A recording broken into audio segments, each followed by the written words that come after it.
s'agit de maintenir la flamme de la croissance ou placer le curseur sur une dynamique constante de progression.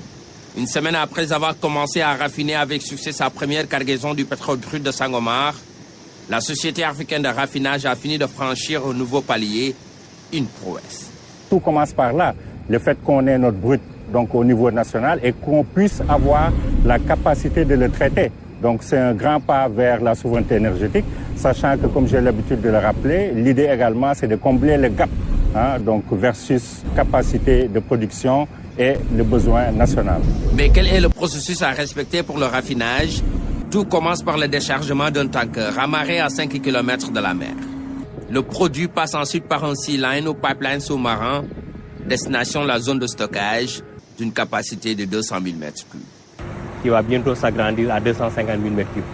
À partir de là, le produit il est pompé vers la zone des unités de raffinage.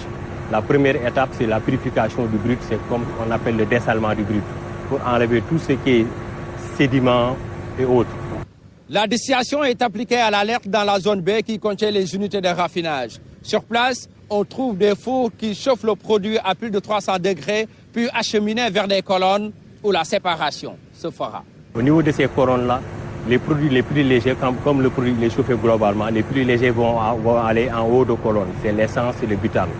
En milieu de colonne, vous verrez le naphtha, le kérosène et le gasoil.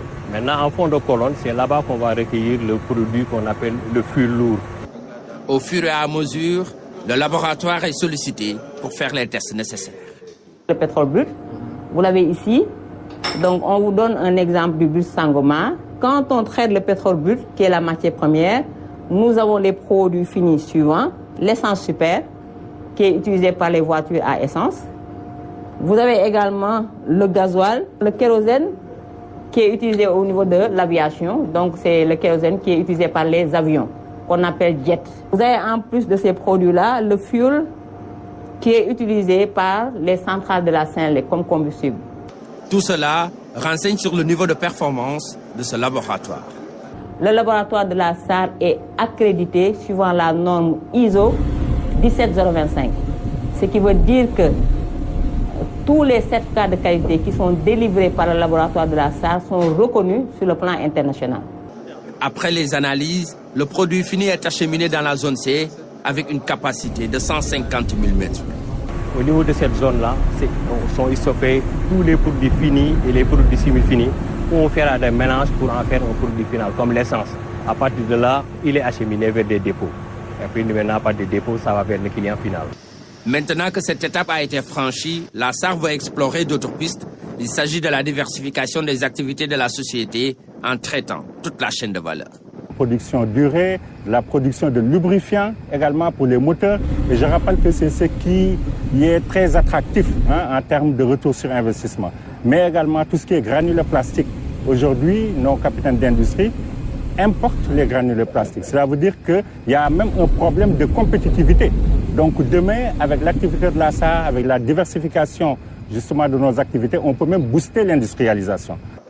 Les capitaines d'industrie seront ici beaucoup plus compétitifs, avec comme conséquence directe la création de milliers d'emplois. Si on a l'autosuffisance en termes de carburant, en termes de production de carburant, cela veut dire qu'on n'importera plus de produits finis en la matière. Et donc, forcément, ça va renverser la tendance au niveau de la balance commerciale, sans oublier également les milliers d'emplois qu'on va créer. 1500 emplois directs et plus de 3000 emplois indirects.